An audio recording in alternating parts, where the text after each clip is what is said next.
Thank you for tuning in to the Blackstone Intelligence Report. I'm Jake Morphonios.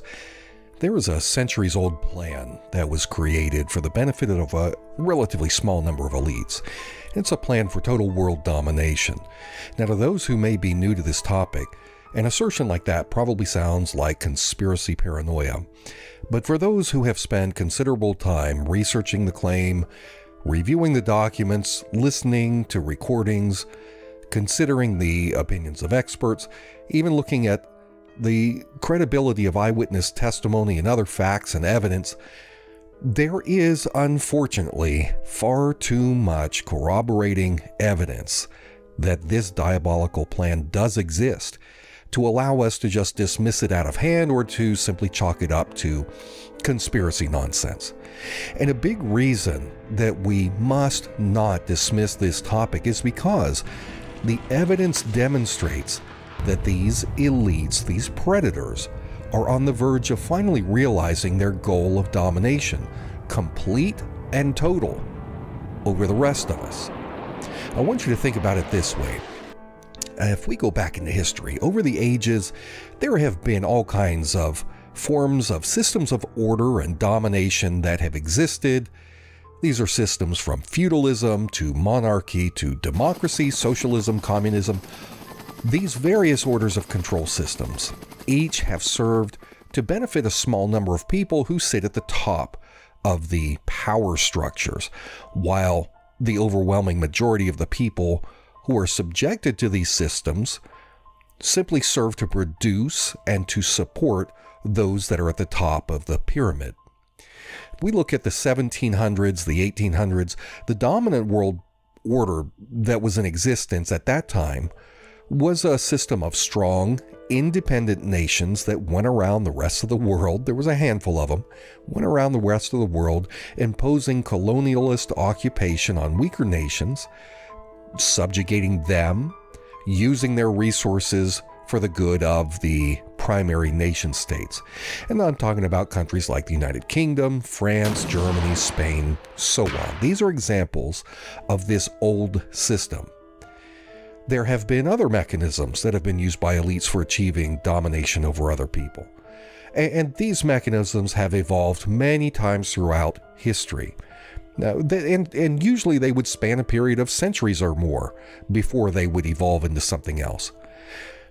Now, all the way up until World War II, from the 1700s, 1800s, this nationalist order was largely dominated by the men who controlled the British Empire. But following the decline of this British Empire and the rise of the new Anglo-American nexus, this new American empire following the end of World War II, the elites now had the tool that they needed to begin imposing a new system, a new paradigm to dominate an even larger number of nations and people throughout the world. Okay, this is upping the ante. This is increasing their control. And this new system does not rely on nationalism. Instead, it relies on globalism, a world where national borders have become blurred and individual nation states are melded along with their neighbors into super states, thereby allowing these elites at the top easier control of a larger number of people and a larger amount of resources. This system is designed to lead ultimately toward the goal of a one world government, which of course these elites will control. This new paradigm, this new way of looking at things, this new way of trying to impose global control is called the New World Order, as opposed to the Old World Order. The argument for a New World Order is basically this. The Old World Order of independent nation states may have been sufficient for dealing with the needs of the people within the boundaries of those individual nations. However, so the argument goes, we are no longer that kind of world. We have become, because of technological advancement, we've become a global society that is knit tightly together So when one group of people anywhere in the world are dealing with some significant problem, because we are a global society now, that problem is no longer just the problem of that individual nation. It's now a problem that faces a larger community, a global community. Think of COVID-19 as an example. Started out in China, but hey, it affects the whole world. So we need a bigger system than just the system of China to deal with it. And since an individual national government lacks the power to reach beyond its own borders to solve the problems of other nation states, the old order of relying on individual nations to deal with their own populations, that's just not going to cut it anymore. It's no longer sufficient, right? It takes a village. So a new order of governance is necessary to balance out power, reducing the power and control of individual countries, taking that power of the individual nations and redistributing the power to a small number of super states, such as the European Union. Putting the power over large swaths of people and the countries in which they reside, putting that power into the hands of a supranational group is therefore, according to this theory, a better, more righteous, and necessary way of dealing with problems for the benefit of a larger group of people, a global society.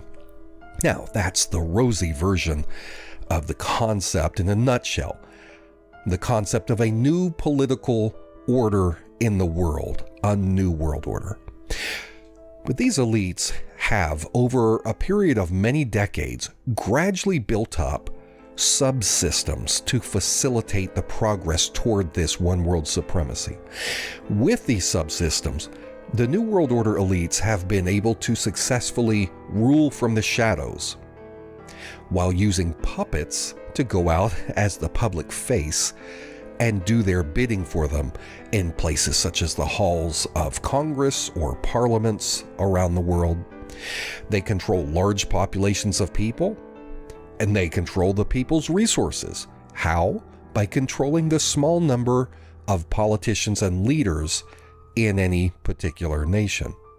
These leaders and politicians control the people by keeping them in a state of fear. There's always some boogeyman out there that you have to give your power over to the government to protect you from. But it's not simply the political class that's carrying out this New World Order agenda. You've got multinational corporations. You've got the bankers who invest in those corporations. There are agents of dirty intelligence networks. There are agents who are embedded in media outlets who manipulate the news that the people rely on for truth. So you keep the people in a state of abject darkness, trying to feel their way around in the fog and confusion of these disreputable and dishonest stories that come out of the media. There are corrupt agents in national militaries who are all too willing to either go out and wage wars or to simply request more and more government funding for new armaments, new weapons programs that will ultimately be used in the service of these global elites as they seek to expand their control into other nations. And of course, the sinister agenda of the elites is shined up and presented in a reputable manner by elite think tanks. Think tanks such as the Council on Foreign Relations or the Trilateral Commission. And each year, new blood is brought into this scheme by the recruitment arm of the New World Order. And that recruitment arm is the Bilderberg Group. And so you have an international network of witting and unwitting co-conspirators, each one scratching the other's backs for mutual gain. And these people around the world that are recruited into the system are used by these predatory elites to help bring about their primary goal. Unfortunately, this evil is so diabolical, it's so cunning, and it's so brazen that it's beyond the suspicion or the comprehension of the vast majority of the population. They're neither aware or concerned with the fact that modern secret societies that are operating in this system came from earlier secret societies. They are blissfully unaware of how they have been turned into debt slaves by central bankers. They're unaware that the men who are being presented to them every 4 years as options for U.S. president are nothing more than tools in the hands of the elites and their agenda. The wickedness and the ruthlessness of these, I hate to sound melodramatic, but these villains is so cruel, it is so staggering, that the average person's mind simply cannot recognize the evil that is standing right before it. It doesn't matter that with just a few clicks of the mouse that anybody can learn that right now millions of people are being killed in wars and conflicts every single year, facilitated by these evil men. The average person just tunes all of that out because they have been so caught up in the trap of mindless entertainment. They are so busy trying to keep up with the Joneses and purchase whatever the next Apple product is, or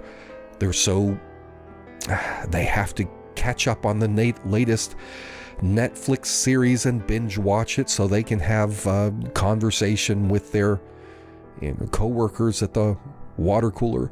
They just don't have the time or the interest in the affairs of the world outside of that comfortable little bubble, which is exactly how the elites want it.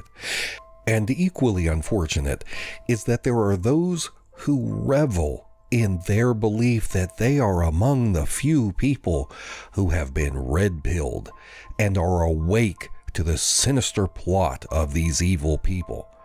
They talk about the deep state, and the deep state certainly does exist, but these people have been conditioned to blindly follow the agents of the deep state itself, and they look the other way, or they justify the vile activities of some of these deep state agents while patting themselves on their backs, calling themselves patriots and defenders of the U.S. Constitution. For example, it's breaking news as of just a few minutes ago that even after the 4th time that President Trump announced that he was withdrawing troops from Syria, as it turns out, he has sent increased numbers of troops into Syria to confront Russia. There are no tools who are as useful to these predatory elites as those people who think that they are woke, but who are actually in the grips of partisan mindsets that prevents them from seeing the truth that really exists around them. They've been conquered because they have allowed themselves to be divided by a culture war, a well-orchestrated psyop that they don't even know that they have fallen for. For many of them, there's simply no way to wake them up. They are simply too satisfied. They are too proud. They have found an emotional home among like-minded people who have also fallen for psyops, such as QAnon, a psyop that has weaponized people who ought to know better and turn them against the rest of us who can see the plot and see what the psyop is doing to America. QAnon is and always has been a complete, utter, total fraud. QAnon is a movement controlled from the shadows by intelligence operatives who are intent on keeping Donald Trump in office, primarily for the purpose of pushing America toward war with the primary enemy of Israel and Saudi Arabia. That enemy is Iran.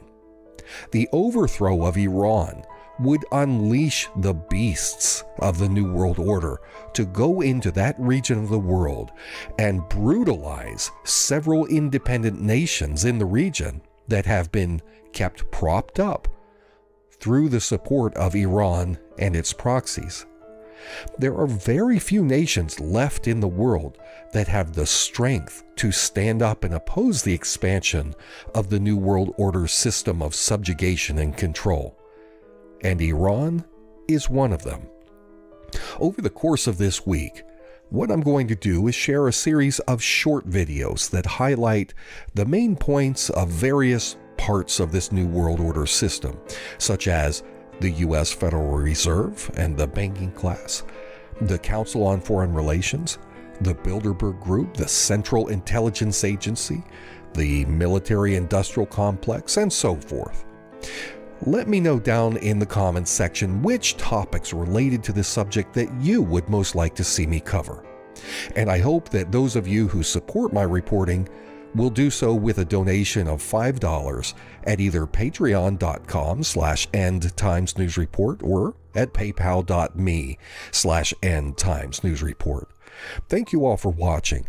For Blackstone Intelligence, I'm Jake Morphonios.